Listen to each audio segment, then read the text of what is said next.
আজ একটা নতুন রেসিপি নিয়ে হাজির হলাম। আজ নিয়ে আসলাম মুরগির মাংস দিয়ে কাঁঠালের বিচি রান্নার রেসিপি। আজ রান্না করব এই মুরগির মাংসগুলো আমি একদম ছোট ছোট পিস করে কেটে নিয়েছি। এই মুরগির মাংস দিয়ে কাঁঠালের বিচি রান্না করে দেখাবো। অনেক মজা হয়। প্রথমে একটা প্যান বসিয়ে দিলাম, এতে দিলাম পরিমাণ মতো সয়াবিন তেল।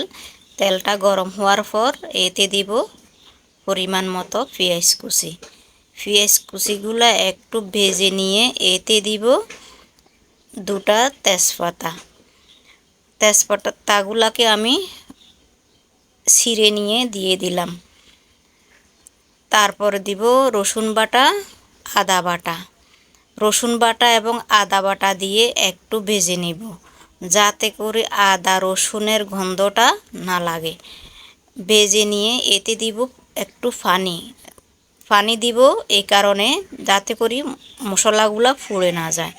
তারপরে দিলাম হলুদ গুঁড়া, লাল মরিচ গুঁড়া, ধনিয়া গুঁড়া, টালা জিরা গুঁড়া, গোলমরিচ গুঁড়া, গরম মশলা, পরিমাণ মতো লবণ দিয়ে নেড়ে একটু কষিয়ে নিব। কষিয়ে নেওয়ার পরে একটু ঢেকে দিব। ঢেকে দিয়ে আবার আসার পরে এখন দিয়ে দিব যে মাংসগুলো আমি কেটে ধুয়ে রেখেছি, ওই মাংসগুলো দিয়ে দিলাম। দিয়ে নেড়ে কিছুক্ষণ কষানোর পরে দিয়ে দিব কাঁঠালের বিচিগুলি।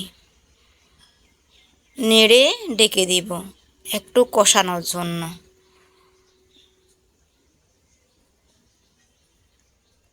ডেকে দেওয়ার পরে আবার আসার পরে এখন দিয়ে দিব কাঁঠালের বিচিগুলি। কাঁঠালের বিচিগুলি দিয়ে ভালো মতো করে সবগুলোর সাথে মিশিয়ে দিয়ে কষানোর জন্য ডেকে দিব।